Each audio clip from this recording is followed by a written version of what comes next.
llega gracias a KCB. Muy buenas tardes amigos y bienvenidos a un nuevo programa de Perú Inmobiliario a través de Fuego TV Enciende tu Vida. Les recordamos que también nos pueden ubicar en la señal abierta del canal 18.8, en Vez Cable, en Win Televisión, Cable Más, Cable Perú, Cablevisión. Hoy, 3 de diciembre, el Día Internacional de las Personas con Discapacidad.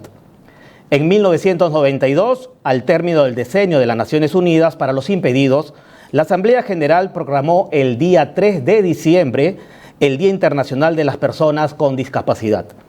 Este día tiene como objetivo promover los derechos y el bienestar de las personas con discapacidad en todos los ámbitos de la sociedad, así como concienciar sobre situación en todos los aspectos de la vida. Hoy tendremos dos invitados, al ingeniero José Luis Castillo, gerente general de Illaris Ingenieros, que nos hablará sobre medidas de protección para construir un inmueble en tu barrio. Y también estaremos conversando sobre el déficit cualitativo y cuantitativo de la vivienda en el Perú, con el ingeniero civil Miguel Estrada, ministro de Vivienda y Construcción en el año 2019. Este es un programa de lujo, así que no se lo pueden perder porque son temas muy importantes para todos nosotros. Vamos a una pausa comercial y volvemos con el primer entrevistado. ¿Deseas comprar, alquilar o vender un inmueble?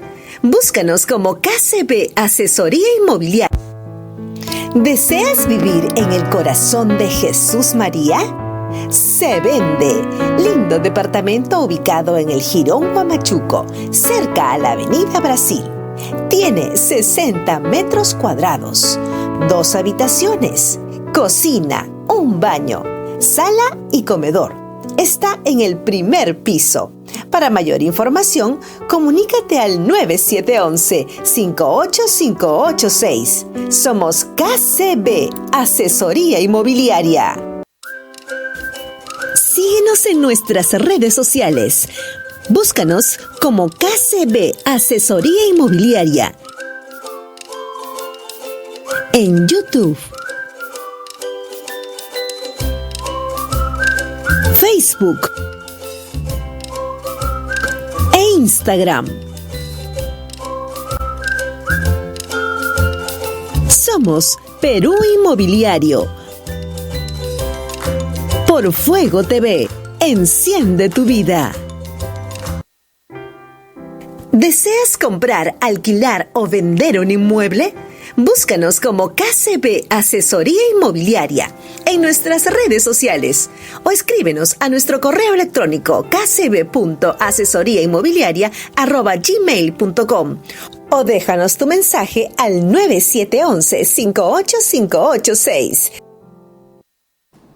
Regresamos a Perú Inmobiliario a través de Fuego TV Enciende tu Vida. Entramos al segundo bloque, Hoy es Noticia, y nos acompaña el ingeniero civil José Luis Castillo, gerente general de Illaris Ingenieros, que nos hablará sobre un tema muy importante, la medida de protección para construir un inmueble en tu barrio. Muy buenas tardes, ingeniero José Luis, ¿cómo está? Muy buenas tardes, Quique. Un gusto y un placer estar aquí contigo, con tu teleaudiencia. Ingeniero, el tema que vamos a tratar hoy día es muy interesante, en que se abordará a todas las medidas de protección que se debe tener en cuenta en toda construcción de viviendas con el fin de disminuir el impacto de la obra en los vecinos. ¿Cuál es el impacto en los vecinos? Sí, justamente lo importante de este tema es que, por ejemplo, ocurre que cuando tienes un vecino o una construcción muy cercana, de todas maneras, toda construcción tiene un impacto en el vecindario, ¿no? Eso es lo que tenemos que tener muy en cuenta. Toda construcción civil tiene un impacto en el vecindario. Lo que vengo acá a conversarles es una forma de mitigar esos impactos. Los impactos estamos hablando lo que viene a ser el ruido, exacto, el polvo, las vibraciones. Exacto. ¿Cuáles son los principales impactos que tiene toda construcción? Tenemos, de todas maneras, ruidos molestosos, polvo, se genera muchísimo polvo en toda construcción, Tenemos vibraciones. Esas vibraciones también causan fisuras, por ahí pueden causar alguna grieta en construcciones existentes. Y también tenemos, tenemos ruido, vibraciones, polvo y sobre todo malestar en los horarios de trabajo, ¿no? Lo que viene a ser rajaduras y sí, fisuras. También se generan fisuras, rajaduras. Entonces, hay que tener en cuenta de que existen buenas prácticas también en la construcción que ayudan a minorar ese impacto. Dentro de esas buenas prácticas, lo que se recomienda es, por ejemplo, tener que hacer un registro fotográfico de las viviendas colindantes, de los vecinos. No se olviden de que toda construcción tiene un impacto en el vecindario. Aquí lo importante es aminorar ese impacto. Entonces, lo que siempre se recomienda es hacer un registro fotográfico de todas las viviendas colindantes. Ahí se toma en cuenta qué fisuras existen, ¿no? Y cómo se encuentra antes de empezar cualquier construcción las viviendas colindantes. Eso como primera medida de control, sobre todo también para evitar la otra parte que también a veces se genera, que los vecinos, ¿no? Malintencionados se pueden aprovechar de que existe una construcción para decir, ah, mira, existe ahora una fisura, cuando en realidad esa fisura o rajadura ya existía desde antes de la construcción. Entonces, para el bien de ambas partes, para el bien de todos, es muy bueno, muy positivo hacer un registro fotográfico antes de empezar una obra. Ingeniero, ¿y actualmente en el Perú en qué porcentaje se está cumpliendo con esa ley de lo que nos estás comentando? Muy pocas construcciones lo hacen, sinceramente, muy pocas construcciones. Tenemos que hablar de que el nivel de informalidad de la construcción a nivel nacional está alrededor del 70% casi, 70% de construcción informal a nivel nacional. Eso es muy fuerte, es muy alto el nivel de informalidad. Entonces, imagínate todos los impactos que tienen estas construcciones cuando no son formales, ¿no? O sea, el impacto con todo el vecindario. Luego, otro impacto que se tiene también es los ruidos, ¿no? Que siempre normalmente los vecinos se quejan de los ruidos. Y acá te comento aquí que hay, yo creo una muy buena forma, fuera del tema normativo, una buena forma de llevar una obra de todo ingeniero residente debería practicar es el diálogo, la comunicación. Aquí es fundamental la comunicación con los vecinos. Si yo tengo que hacer una obra, no porque tengo un documento, la licencia de construcción, que me dice, ok, puedo construir desde las 7 de la mañana hasta las 5 de la tarde, voy y rompo, hago ruido y todo desde las 7 de la mañana y no me importa el vecindario, todo porque tengo mi licencia de construcción. No debería ser así. Deberíamos partir de que sí hay un impacto en el vecino y el ingeniero residente, el ingeniero que está a cargo del proyecto, lo primero que tiene que hacer es entablar una comunicación con el vecino y conocerlos. Y tener las puertas abiertas a recibirlos cuando tienen algún inconveniente. Imagínate que si tienes que, hacer una demolición desde las 7, 7 y media de la mañana y tienes o ancianos, personas de la tercera edad, o niños a esa hora durmiendo. Si el residente, responsable de obra, conoce qué vecinos tienes, puedes dialogar con ellos y decirles, ok, establecer un horario más acorde al vecino. De esa forma, de repente se llega a un acuerdo y decir, ok, a partir de las 9 empiezas. Eso me permite a mí como responsable, como residente, poder organizar otras tareas al inicio de esa mañana que no tengan que ver con hacer ruido. Igual si, por ejemplo, tipo 2 de la tarde tienes una reunión muy importante, imagínate que por ese ruido de la construcción del costado pierdas la oportunidad de obtener un empleo, un negocio, una entrevista virtual que te hagan. Lo ideal es, si tienes un evento de ese tipo, vas a la construcción del costado y le dices, ¿sabes qué? A las 2 de la tarde tengo una reunión, una entrevista muy importante, por favor no me hagan ruido porque sí hay mucha interferencia. El residente tiene que tener la capacidad de decir, ok, no te quiero impactar, voy a mover mis cuadrillas para poder respetar ese horario que me estás pidiendo. Y de ahí se continúa con la obra, ¿no? Ingeniero, justamente lo que nos estás comentando sobre los ruidos, y ahorita que estamos en la pandemia, eso me ha pasado también en las reuniones de Zoom, cuando un docente, un profesor nos va a hablar de un tema y siempre decían, se escuchaba el ruido, ¿no? Sí. Y él mismo, en la teoría, lo que nos dices tú es bonito, pero en la práctica no va un ingeniero o no va uno de la obra a tocarle la puerta y decirle, hoy día vamos a trabajar a las 7 de la mañana. Sí. He tenido reuniones que a las 7, 8 de la mañana, 9 se escucha el ruido, y justamente el jueves, una vecina de mi condominio donde yo vivo salió a sacudir su frazada, ¿no? Y de ahí me dio risa porque ahí, colindante a nosotros, tenemos un taller de una automotriz, que no voy a decir el nombre, y estaban haciendo ruido. Y la señora le dijo ajos y cebollas, que hasta qué hora van a estar ustedes ahí, y empezó a molestarse. Nunca le respondieron porque tampoco le escucharon, ¿no? Y eso es lo que pasa en la realidad. Sí, creo yo que hay que tener muchísima empatía, muchísima comunicación con los vecinos, porque sabemos que nuestras actividades, al menos dentro de lo que es la ingeniería civil, de todas maneras va a tener un impacto, ¿no? O sea, de todas maneras hay un impacto. Luego, por ejemplo, antes que también me olvide, es muy importante, y a todas las obras se les exige, que para iniciar obras tienen que tener una póliza de seguros contratada, ¿no? Una póliza CAR, ¿no? Que es una póliza de construcción contra todo riesgo. Así CAR como CAR, C-A-R. C-A-R simplemente. Es muy importante, y eso sí debería todas las obras tener, porque de esa manera proteges a la construcción. Porque también igual ocurre que puede haber algún accidente, cae un material, se voltea, no sé, pues tienes derrames, puede ser de concreto o salpica piedras. Imagínate que también ha pasado, ¿no? Que vaciando el concreto, salpica el concreto, y estamos hablando de 10, 12 pisos de altura, una piedra nada más que salpique, cae y te revienta las lunas del auto. Entonces, ese impacto que se puede contrarrestar es a través de una póliza CAR, ¿no? Una póliza que el constructor, imagínate, se destruye el carro, no va a tener el dinero en ese momento. Bueno, aplica la póliza y ya está cubierto, ¿no? Ingeniero, tenemos ahí justo, le iba a decir a controles, ahí tenemos unos flyers. Donde... Sí, justo estaba preparando estas imágenes.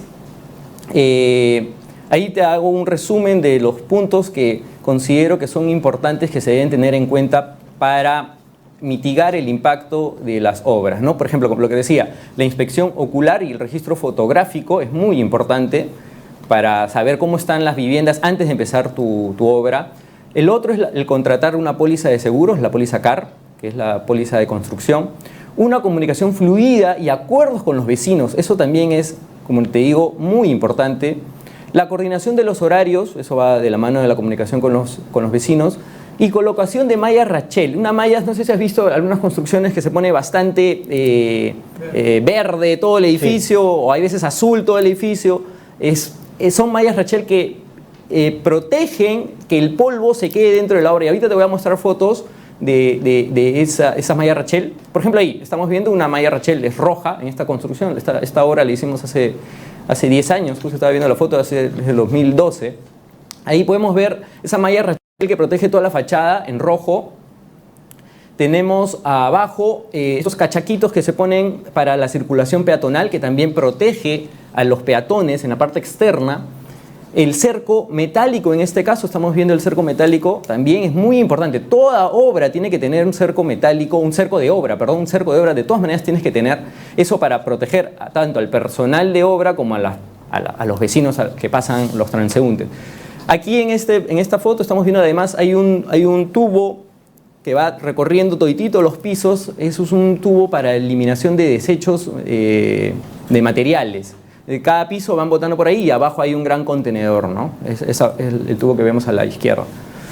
Y aquí también tenemos en la misma foto, en la misma construcción, tenemos la malla rachel en la fachada y mira lo que se pone a los costados. ¿Qué ocurre? Suele pasar que puede caer, como te decía, piedras, puede caer fierro, puede caer bolsas de cemento, que imagínate a 20 pisos de altura, es súper peligroso, puede matar a alguien. Se pone estas mallas anticaídas, se llaman. Unas mallas anticaídas que tienen una resistencia y se ponen cada 3 pisos para poder controlar el impacto, ¿no? Eso es una muy buena práctica que también debería estar en los planes de seguridad de edificios, sobre todo en este tipo de edificios altos, ¿no? La siguiente imagen. La siguiente. Sí, acá tenemos lo que iba a ser un proyecto, se iba a demoler esa casa que está todo forrado, pintado de negro, lo que estamos viendo, toda la casa pintada de negro, eso se iba a demoler.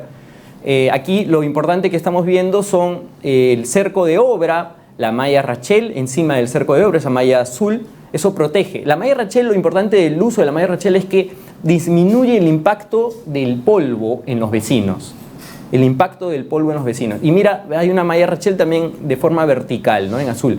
Y por coincidencia, el edificio de atrás también tiene todas esas medidas de protección. Podemos ver malla rachel verde y las mallas anticaídas en el edificio del costado, ¿no? Que también, o sea, esto es el nivel al que se tiene que llegar, el nivel de protección en la construcción para disminuir el impacto en los vecinos, ¿no? A ver la siguiente foto. Bueno, como te comentaba, esa vivienda iba a ser demolida y ahí está la foto de la demolición. Y lo interesante, ahí pueden ver las mallas rachel para los vecinos. Los vecinos pueden haber tenido un ducto, ¿no es cierto? Su vivienda puede estar configurada de tal forma que justo tenía un ducto y ahí venía la pared de esta vivienda. Bueno, se les pone la malla rachel de protección porque imagínate, todo ese polvo que se genera en la demolición es fuertísimo, ¿no? Es bastante alto. Y acá, bueno, ya está la vivienda demolida, solamente ya queda la fachada, que también, ojo, siempre que tengamos demoliciones, se tiene que tener un plan de demolición. No es que uno viene y demuele a su gusto, no, tiene que haber un plan de demolición por un tema de seguridad. En mi calidad de inspector de obras, acreditado por el Colegio de Ingenieros, tengo muchos casos en el que llego a la obra como inspector y el ingeniero está, a veces no está, lamentablemente es así, el ingeniero no está, pero cuando está, muchas veces no lo tiene muy claro cómo es que tiene que atacar la demolición. Entonces yo no le autorizo a la demolición si es que no me presenta primero un plan de demolición. ¿Por qué? Porque no es que uno tumba las cosas, las casas antiguas y tenemos que tener mucho cuidado con el tema de seguridad porque imagínate que esa fachada, esa pared que estamos viendo ahí, no caiga para adentro, sino más bien caiga para afuera. ¿Qué ocurriría? ¿Cuánto accidente podría causar? Entonces, sí, ingeniero, disculpe. Sí. ¿Y a dónde se tendría que quejar si no tienen, por ejemplo, esa malla metálica o la malla de seguridad? La malla rachel. ¿A dónde se tendría ¿La malla rachel? Sí. La malla rachel, que es antipolvos, se pueden quejar en la municipalidad, ¿no? Lo que normalmente tenemos es, como inspectores, visitamos las obras en representación de la municipalidad y observamos esto, ¿no? Eso es en el caso de que todas las obras sean formales. En las obras formales eso existe, un inspector de la municipalidad que visita la obra y justamente va a observar la falta de estas mallas rachel y las va a poner en el informe y los tiene que levantar el constructor. Si no hubiera este control por parte de la municipalidad, el vecino puede quejarse, presentar alguna denuncia a la municipalidad diciendo, oye, están construyendo acá a mi costado, no me están protegiendo, me estoy llenando de polvo, de tierra, y la municipalidad tendrá que intervenir y ver, ¿no? Primero verificar que sea una obra con licencia o no. Y en ese caso, si la municipalidad no interviene o siguen los ruidos molestos o los problemas con los vecinos, ¿a dónde se tendrían que...? Una obra, como estamos hablando de la informalidad también en el Perú, donde no hay tanto control, y como usted me dice, ¿no?, que es inspector de obras, debe haber encontrado miles de obras que están ilegales, que están construyendo en una casa, que están haciendo un segundo piso o un tercer piso sin tener permiso de la municipalidad. En ese caso, ¿qué se tendría que hacer? Mira, lo mejor, la herramienta que más fuerte tiene el vecino, porque tengamos en cuenta, el vecino tiene un gran poder, ¿no? Un gran poder en toda construcción. Tiene el poder de paralizar una obra. Entonces, el vecino puede presentar quejas al municipio. El municipio normalmente sí atiende porque obviamente también le interesa pues, quedar bien con los vecinos, obviamente. Y justamente como te decía, si es una obra que es informal, la municipalidad va a paralizar la obra, va a detenerla.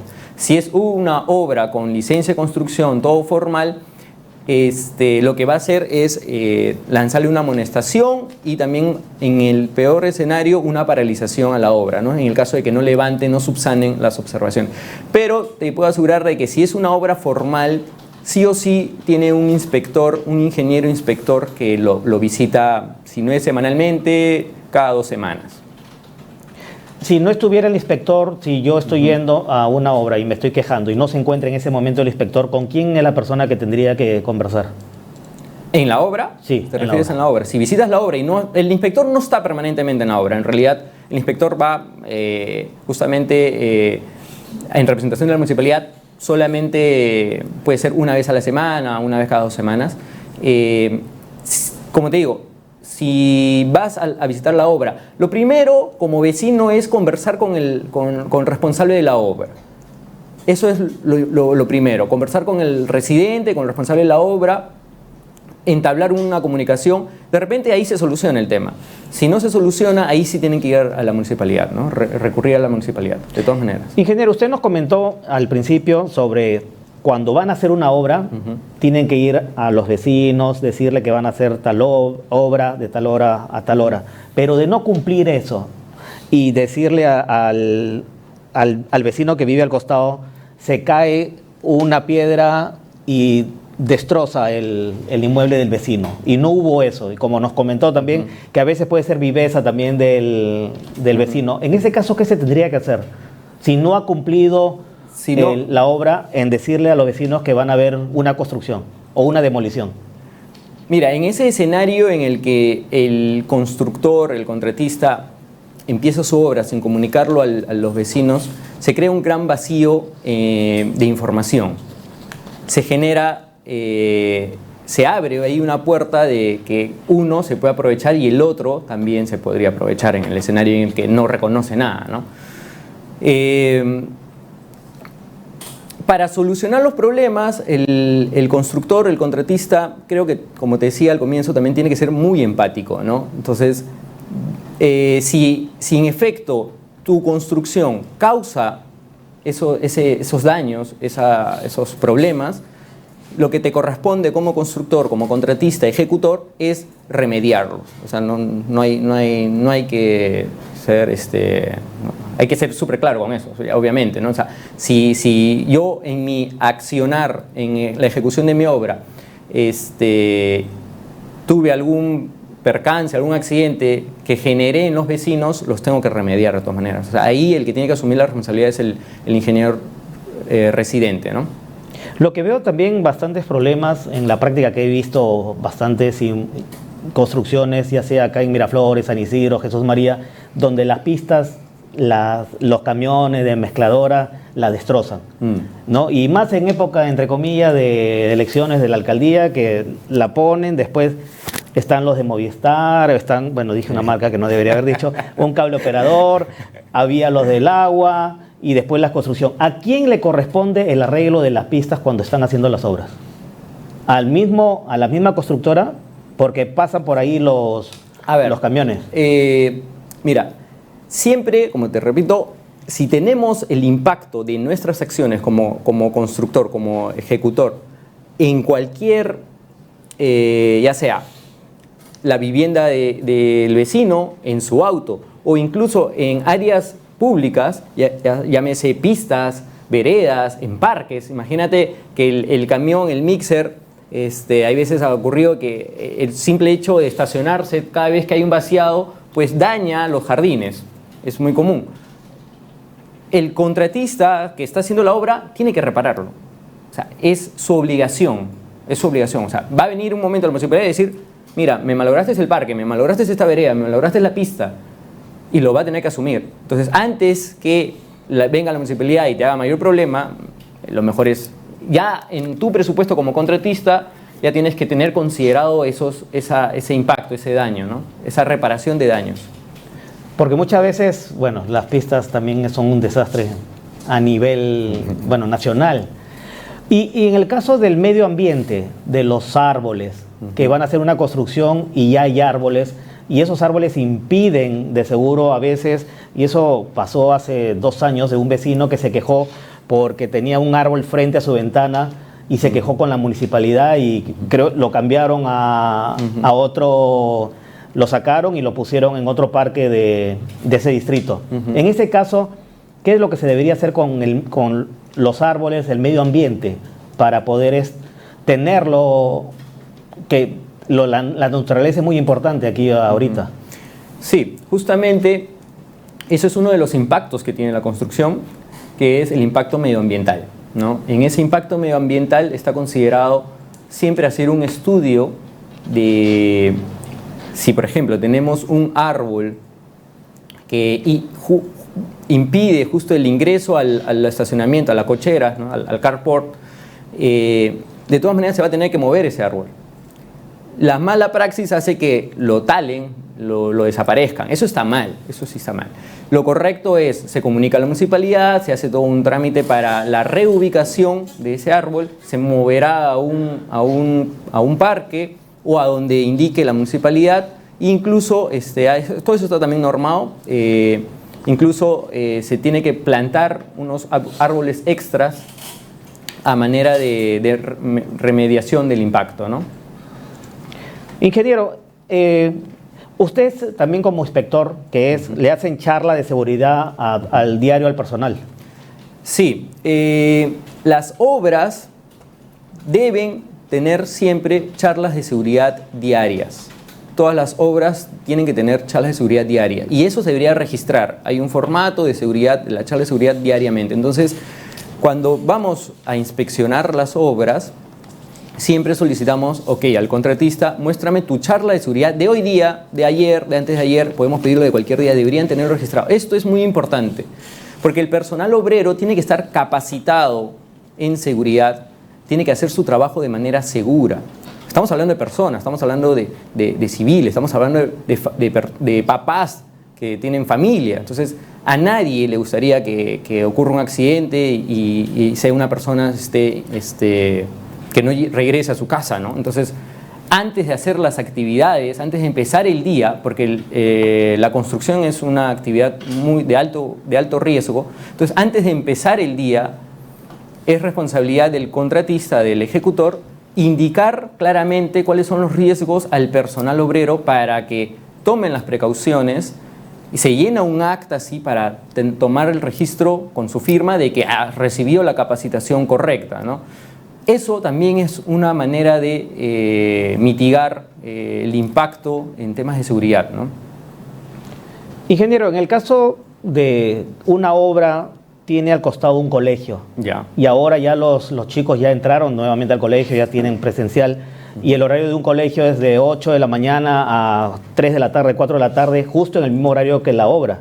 En este caso, ¿qué es lo que se tendría que hacer para que pueda haber una convivencia entre los dos? Porque de seguro los niños no pueden escuchar las clases. Muy interesante la pregunta, muy interesante porque de hecho existen niveles de ruido permitidos en toda construcción, ¿no? Para el caso de colegios no tengo exactamente el límite, pero por ejemplo si no hubiera un colegio, el límite son 80 decibeles. 80 decibeles permitidos, lo cual es bastante alto, pero sí, como te digo, hay ciertos condicionantes. Por ejemplo, en el caso de hospitales, también es bastante evidente, ¿no? Imagínate que construyas al lado de un hospital, el límite creo que baja a 50 decibeles, si no me equivoco, tendríamos que revisarlo, si quieres te alcanzo ahí la información. Igual para cada tipo de casos, si tienes colegios, si tienes hospitales, si tienes, no sé, de repente casas de reposo. Entonces, para cada condición el límite se acondiciona, ¿no? O sea, sí hay formas de que la norma contempla de manejar este impacto ruidoso, ¿no? Ingeniero José Castillo, le agradezco por la entrevista. ¿Qué mensaje le puede dar a todos los televidentes de Perú Inmobiliario a través de Fuego TV y a los vecinos específicamente, qué es lo que deberían hacer ellos. Ya nos contó dónde se deberían quejar en la municipalidad, pero qué mensaje les daría a las personas que hacen, a veces también ellos mismos provocan la informalidad de las construcciones. Primero decirles que existen profesionales que están al servicio de ustedes, ¿no? Deberían contactar. Somos ingenieros civiles que estamos al servicio de ustedes. En muchos casos, o sea, el problema es que el vecino muchas veces cree que es muy costoso, se trata de mucho gasto, pero créeme que es lo mismo como si tuvieras a tu hijo, a tu hija enfermo. Lo primero que vas a hacer es tratarlo de llevar a un especialista, ¿no? Llevarlo a alguien que sabe del tema. Igual, tienen que recurrir a los especialistas. Nosotros como ingenieros civiles estamos al servicio, como te digo, del país. Y bueno, y finalmente, pues, para cerrar también, ¿no? Para desearles unas felices fiestas a todos los peruanos, a todos los vecinos también, y que disfruten muchísimo este cierre de año, ¿no? Gracias, ingeniero. Muchas gracias. Estuvo con nosotros el ingeniero José Luis Castillo, gerente general en Illari Ingenieros, que nos habló sobre la medida de protección para construir un inmueble en tu barrio. Vamos a una pausa comercial y regresamos con el tercer bloque. ¿Deseas vivir en el corazón de Jesús María? Se vende. Lindo departamento ubicado en el Jirón Huamachuco, cerca a la Avenida Brasil. Tiene 60 metros cuadrados, 2 habitaciones, cocina, un baño, sala y comedor. Está en el primer piso. Para mayor información, comunícate al 9711-58586. Somos KCB, Asesoría Inmobiliaria. Síguenos en nuestras redes sociales. Búscanos como KCB Asesoría Inmobiliaria en YouTube, Facebook e Instagram. Somos Perú Inmobiliario. Por Fuego TV, enciende tu vida. ¿Deseas comprar, alquilar o vender un inmueble? Búscanos como KCB Asesoría Inmobiliaria en nuestras redes sociales o escríbenos a nuestro correo electrónico kcb.asesoriainmobiliaria@gmail.com o déjanos tu mensaje al 9711-58586.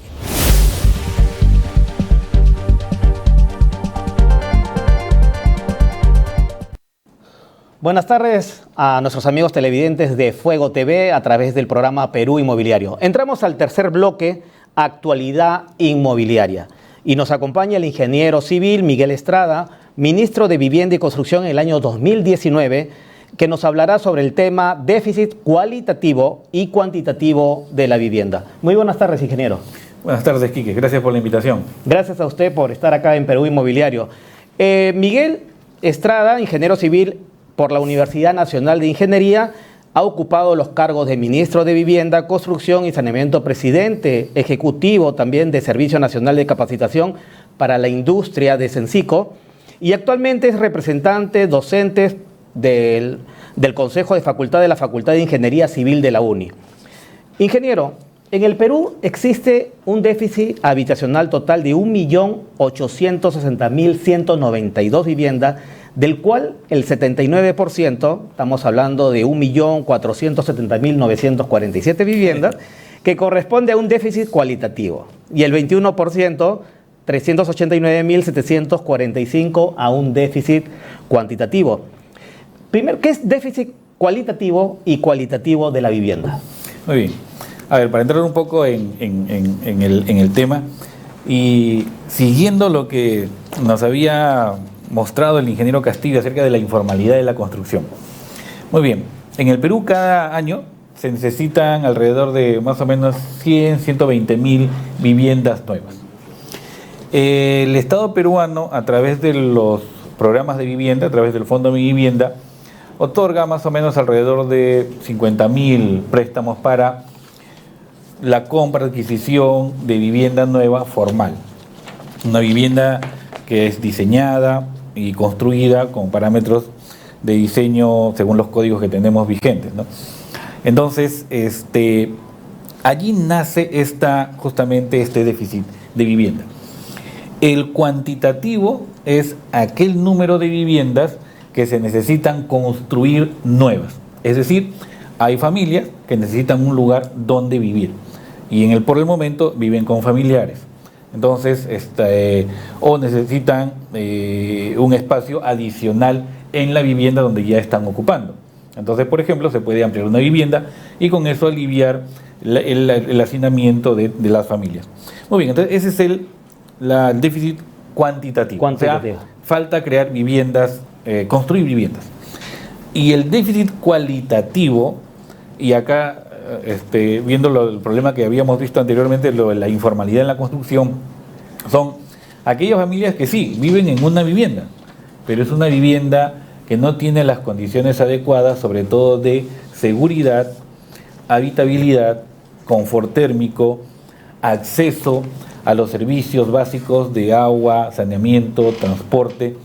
Entonces son unas viviendas construidas de una manera muy informal, que son, por ejemplo, en el caso de un sismo, son muy vulnerables o están mal ubicadas. Por ejemplo, en el caso de un desborde de un río, estas viviendas son afectadas fuertemente. O en el caso de un tsunami, por ejemplo, podrían también verse afectadas fuertemente por la ocurrencia de estos fenómenos naturales.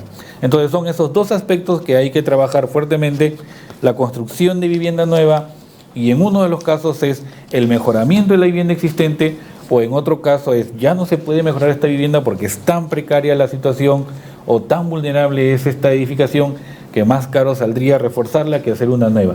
Entonces allí existen los programas, por ejemplo, de reubicación de viviendas o de poblaciones. Ingeniero, es muy importante lo que nos está hablando y lo que nos están viendo y escuchando los televidentes de Perú Inmobiliario. El Perú, desde hace 50 años, más o menos, en la cual vinieron bastantes personas de provincia para vivir en Lima, donde hubo crecimiento informal, ¿no? Que venían a trabajar en La Parada y empezaron a construir o a vivir en el Cerro San Cosme, el Cerro El Pino, y luego viene el crecimiento de lo que llamamos conos, ¿no? El cono norte, cono sur, cono oeste, donde también la población creció bastante, y también los informales que vendieron terrenos, invasiones, y que, como dice usted, hay el problema del agua, el problema de las pistas. Eso, ¿cómo se podría mejorar? Usted que estuvo también en el Ministerio de Vivienda, ¿en qué forma se podría ayudar para que empiece a crecer la formalidad en el Perú? Hay muchos mecanismos, realmente. Y son 3 niveles de trabajo que hay que hacer en el gobierno. Tenemos el primer aspecto, que es el aspecto local o municipal. Es decir, el alcalde de la municipalidad es el responsable del manejo del territorio dentro de su ámbito de gestión. Es decir, un alcalde tiene que designar cuáles son aquellas áreas que van a ser destinadas para un crecimiento urbano. Número 1. Lo que acabas de mencionar, el crecimiento informal. ¿Quién es el responsable de controlar o fiscalizar ese crecimiento informal? También la municipalidad local. Tenemos ese aspecto. Ahora, no solamente Lima, sino las grandes ciudades en el Perú han visto un crecimiento informal, como tú bien mencionas, tal vez de los años 40, 50 más o menos, que hay una fuerte migración del campo hacia las ciudades, hacia las grandes capitales. Tenemos Piura, Trujillo, Chiclayo, Arequipa, Cusco también, Ica, por ejemplo, Ancash, en Chimbote, por ejemplo, ha habido un gran crecimiento de manera informal. Muy bien, entonces, ¿allí qué cosa hay que hacer? Está el otro nivel de gobierno, el gobierno regional y el gobierno central, donde qué cosa es lo que hay que hacer: políticas públicas de vivienda. Muy bien, ¿cuáles son las etapas para la generación de espacios urbanos? Bueno, primero la identificación de buenos terrenos. Y para eso los ingenieros civiles, conjuntamente con los arquitectos planificadores, trabajamos de la mano para hacer esta identificación de cuáles son estas áreas que deberían ser utilizadas para el crecimiento urbano. Entonces, ¿qué tenemos que hacer? Generación de suelo urbano. Muy bien, eso pasa por un estudio realmente bastante complejo y multidisciplinario. Están los ingenieros civiles especialistas en geotecnia, geofísica, sismología, hidrología, gestión de riesgo de desastres, ¿no? Que hacen un estudio de cuáles son las amenazas que hay en ese lugar que se quiere hacer un desarrollo. Y luego obviamente están los arquitectos planificadores, que son, en base a esta información, ellos generarán un plano de zonificación para aprovechar esa calidad del suelo. Y por ejemplo, ahí se dice dónde se deben hacer las zonas urbanas de baja, media y alta densidad, o las zonas comerciales, o las zonas industriales. Todo porque una generación de suelo urbano no solamente significa generar viviendas, también es generar puestos de trabajo, educación y salud.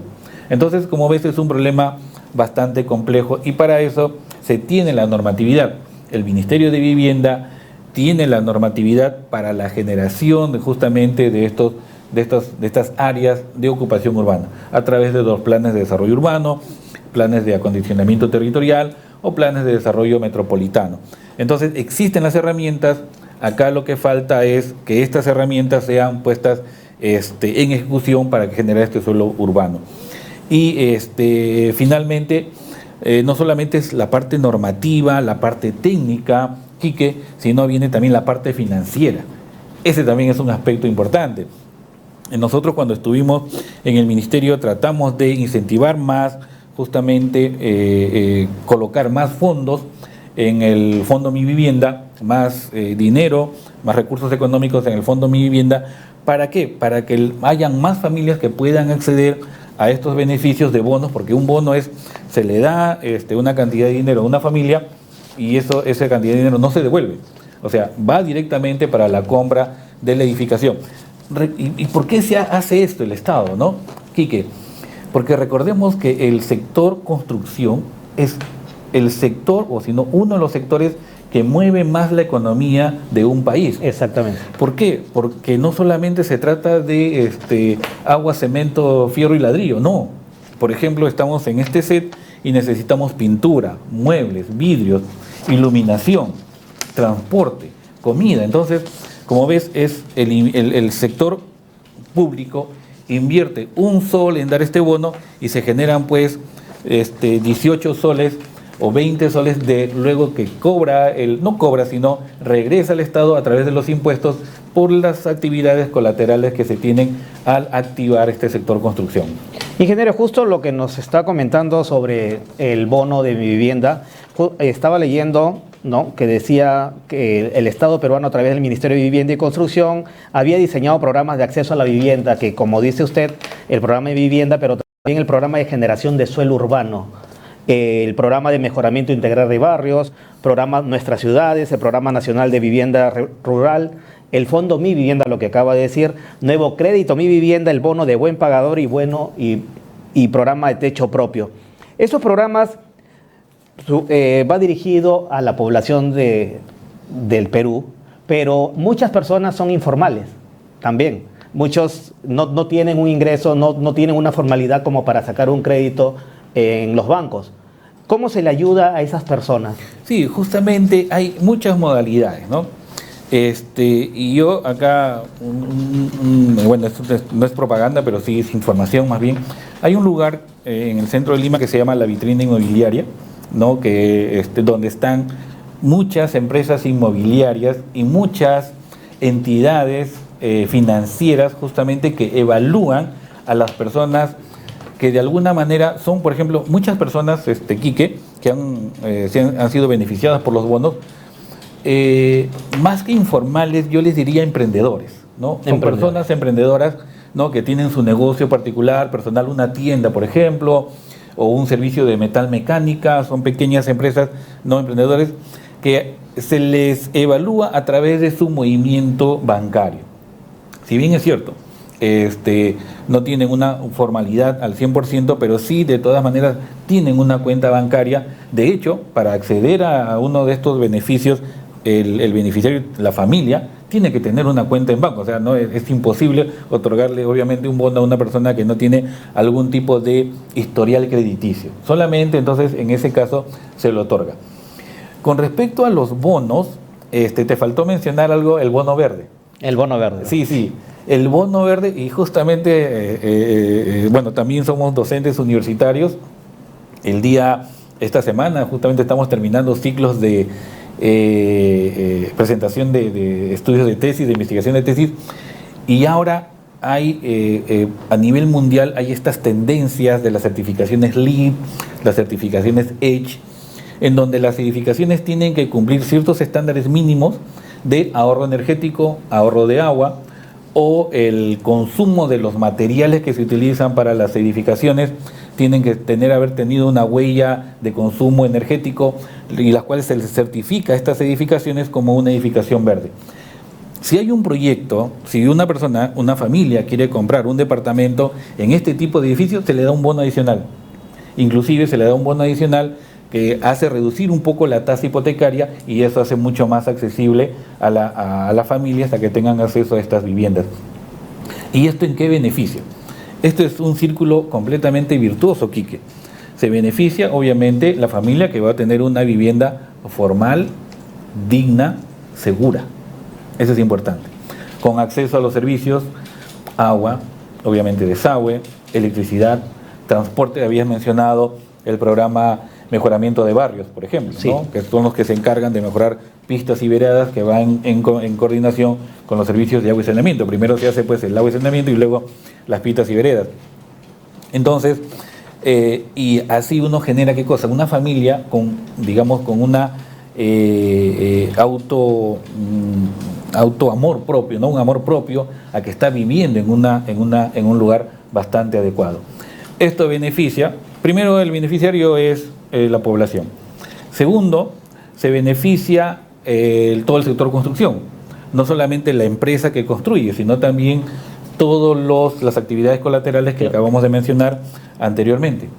Se beneficia el Estado porque se formaliza toda esta, digamos, estas personas que estaban trabajando o haciendo su economía de manera informal, se comienza a formalizar, se comienza a generar, digamos, este mundo crediticio.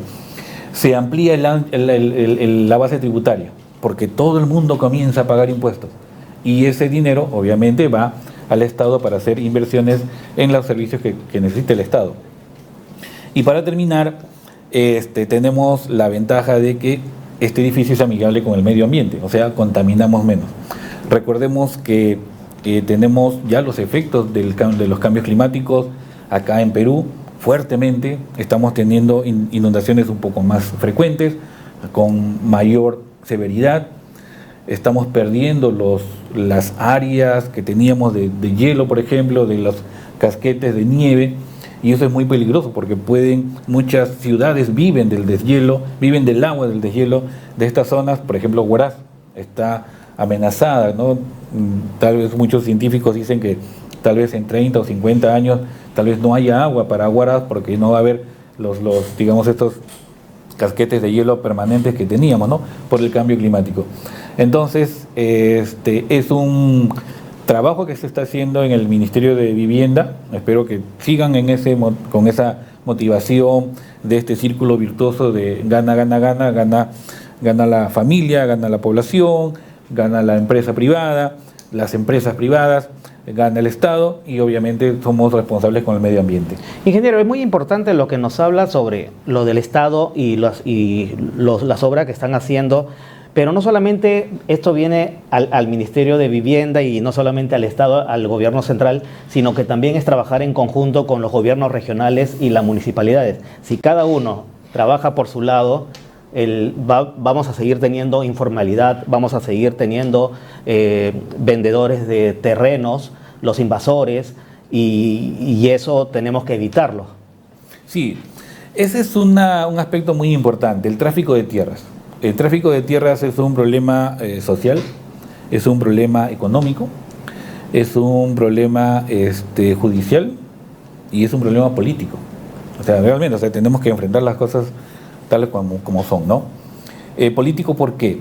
Bueno, policial, judicial, eso está completamente claro. Político, porque hay una responsabilidad administrativa y política del responsable de esas tierras que son invadidas. ¿Quién es el directo? Ya lo hemos mencionado, es el alcalde, ¿no? Entonces,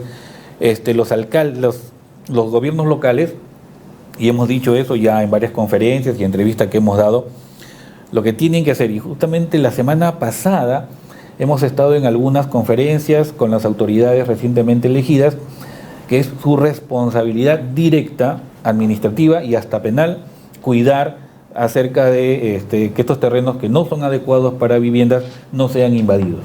Entonces tienen que fortalecer los sistemas de fiscalización en las municipalidades y que tengan que tener realmente el valor de enfrentarse a los traficantes de tierras para que estas tierras no sean ocupadas, no sean vendidas de manera irregular, ilegal, informal, y que se aprovechan de las necesidades de las personas que necesitan, pues como habíamos visto, un lugar donde vivir, no solamente por la calidad, sino también por la cantidad de viviendas que hacen falta actualmente. Es un trabajo conjunto, para terminar esta idea, es un trabajo conjunto que tiene que hacer la municipalidad con el Poder Judicial y la policía para que puedan, pues, detener este crecimiento informal y no generar más informalidad, que lo que se hace es, que lo que genera es más vulnerabilidad en caso de edificaciones que están, por ejemplo, en zonas sísmicas. Justamente le iba a preguntar sobre las zonificaciones de las zonas sísmicas, porque ya actualmente lo que se llama Lima moderna, Lima top, ha crecido enormemente y ahora ya las construcciones se están haciendo en sitios cercanos a los ríos, al mar, y tenemos el riesgo, como nos dice, de un terremoto, de un sismo. ¿Cómo se podría evitar todo eso? Bueno, primero, ya tenemos cientos de viviendas, yo diría cientos de miles de viviendas. En el Perú hay alrededor de 10 millones de viviendas. Muchas de ellas están en zonas altamente sísmicas y ya lo mencionó el ingeniero Castillo, ¿no? 70% son informales. Entonces, ahí ya hay una alta informal, hay una alta vulnerabilidad, un alto riesgo. Primero, empezar con la actividad de no generar más riesgo, lo que acabamos de mencionar. ¿Cómo no generamos más riesgo? Fiscalizando el uso de los suelos y no permitiendo la ocupación informal de estos suelos. Y segundo,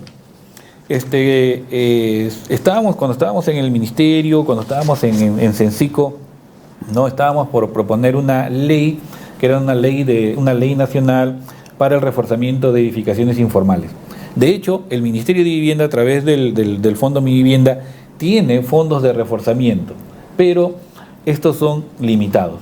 Ahora, para reforzar una edificación y hacerla menos vulnerable, porque una edificación que está mal construida, si se hace un sistema de reforzamiento, no es que vayamos a hacer una vivienda completamente antisísmica, porque eso sería muy caro. Lo que sí necesitamos es instalar un sistema de reforzamiento que por lo menos esa vivienda no colapse y pueda proteger a sus ocupantes. Muy bien, entonces se necesitan primero la evaluación de la identificación, dónde están estas viviendas y si es que las viviendas se pueden reforzar o no. Lamentablemente hay viviendas que están tan mal hechas o tan mal ubicadas que lo único que queda es reubicarlas. Y a veces también pasan los gobiernos y siguen pasando los gobiernos y siguen y no hacen nada los gobiernos locales por ayudar a esas familias que tenemos. Y ha habido problemas hace 2 años, ¿se acuerdan? Cuando se salió el agua, el río en San Juan del Lurigancho, que hubo también bastantes problemas por el desastre natural. No, ese fue la rotura de unas tuberías. No, eso fue un desastre de tipo antrópico, más bien. Sí, ahí hubo unos problemas de diseño técnico de las mismas tuberías, ¿no? Y sí, mencionabas, esto era la ocupación de, por ejemplo, zonas inundables, eso no hay que permitir. Y si es que ya están ocupadas, tratar de hacer la protección ribereña, eso cuesta, obviamente. No directamente la municipalidad Quique, la municipalidad, recordemos que tiene también recursos bastante limitados para hacer este tipo de obras. Es un trabajo, como sí mencionaste hace un momento, que es un trabajo conjunto entre los 3 niveles de gobierno, ¿no? La municipalidad, que es el gobierno local, regional y nacional, para poder resolver estos problemas. Y sobre todo ponerse de acuerdo para la identificación y generación de suelo urbano adecuado. Un problema, por ejemplo, que se tiene en las en las viviendas que se instalan en las pendientes de las laderas de los ríos, o perdón, de los cerros, en las laderas de los cerros. El problema allí es llevar el agua. ¿Cómo uno lleva el agua arriba? Por lo general, el agua se distribuye por gravedad.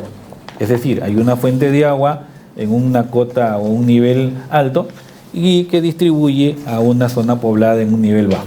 Entonces, por gravedad baja el agua. Pero ¿qué pasa si está al revés? Si la fuente de agua la tenemos abajo y la población está arriba, porque está ocupando zonas de laderas en cerros de alturas mayores a donde está la fuente de agua, ¿no? Entonces, el problema técnico está resuelto. El problema técnico es hacer reservorios en la parte baja, hacer reservorios 2 o 3, dependiendo de la altura, impulsar el agua, almacenarla, impulsar el agua y luego que baje por gravedad. Pero ese es un problema no técnico, sino financiero. Entonces, por eso que es muy importante la planificación urbana, para que el costo de llevar los servicios a estas nuevas poblaciones sea lo más barato posible. Entonces, allí también las municipalidades tienen un trabajo fuerte que hacer, justamente como mencionábamos, la fiscalización de estos terrenos que no sean ocupados, porque después llevar el agua, el saneamiento, hacer pistas y veredas, obviamente en terrenos de pendiente, es mucho más costoso. Ingeniero, no solamente, Lima no es el Perú, sino es todo el Perú, son todos los departamentos. Usted cuando fue ministro, ¿cuál es el departamento que tiene mayor problema o informalidad en el país? No, definitivamente Lima, ¿no? Y habíamos mencionado al inicio de la entrevista las grandes ciudades, ¿no? Chiclayo, Piura, en Chimbote, por ejemplo, hay muchos suelos que son malos y hay edificaciones o hay ocupación urbana. Acabo de estar en el Cusco hace poco, y yo estuve en el Cusco hace muchos años y me dio mucha pena ver ya los cerros que no eran verdes, ¿no? Ahora eran color ladrillo. Entonces, en todo el país hay esta generación o esta ocupación no adecuada de suelos. Y allí, como les digo, ahí las municipales no son las distritales, sino ahí son las municipalidades provinciales, ¿no? Las que tienen, digamos, esta responsabilidad directa para controlar el uso del suelo. Entonces, en realidad, la ocupación del suelo, en realidad, es un problema general en todo el país, y no solamente acá en el Perú. Yo estoy en una red de becarios o exbecarios, donde tenemos conversaciones en toda Latinoamérica, y en toda Latinoamérica hay problemas transversales, ¿no? Como problemas de la vivienda, el problema del agua, el problema de la seguridad, por ejemplo, ¿no? La seguridad ciudadana, la seguridad civil, ¿no? Que tratamos a través del intercambio de ideas, y también a ti, gracias Quique por la invitación y estar visibilizando no solamente los problemas, sino también las soluciones que se deben de tomar para reducir esta problemática en el caso de la vivienda. Ingeniero, ya estamos a punto de terminar la entrevista. Le agradezco por haber estado con nosotros aquí en Perú Inmobiliario. ¿Qué mensaje le daría a la población peruana y al gobierno central para poder combatir la informalidad y los problemas de la vivienda? Muy bien. Una frase que la aprendí hace mucho tiempo: lo barato sale caro. Así, de frente, lo barato sale caro. ¿Cuál es el mensaje que les doy detrás de esta frase? Que cuando ustedes quieran construir una vivienda, llamen a un especialista, a un ingeniero, a un arquitecto especialista en edificaciones. Realmente, tal vez el costo inicial sea un poco más alto, pero van a tener la seguridad que van a estar en una edificación que va a ser segura, sobre todo ante sismos, por ejemplo, que estamos en una zona altamente sísmica, ¿no?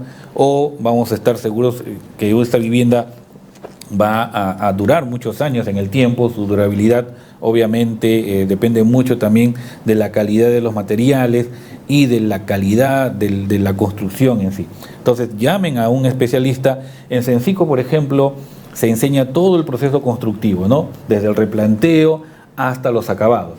Entonces, hay muchos técnicos que ya están siendo certificados en Cencico y que tienen su certificado de competencias laborales, ¿no? Entonces, sería exigirle a la persona que va a construir ese certificado, o que también esté registrado en el Colegio de Ingenieros. Uno pone el nombre de la persona y verifica si es que tiene o no colegiatura activa, ¿no? Entonces, eso, que las construcciones sean responsables, y a las municipalidades obviamente fortalecer su equipo de fiscalización para que no haya más ocupación informal.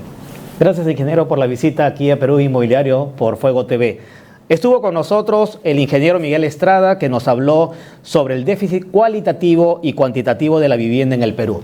Bueno, llegamos las 2 de la tarde, hora de que terminamos el programa. Los esperamos para el próximo sábado 10 de diciembre para un nuevo programa de Perú Inmobiliario a través de Fuego TV y nuevos invitados. Nos vemos.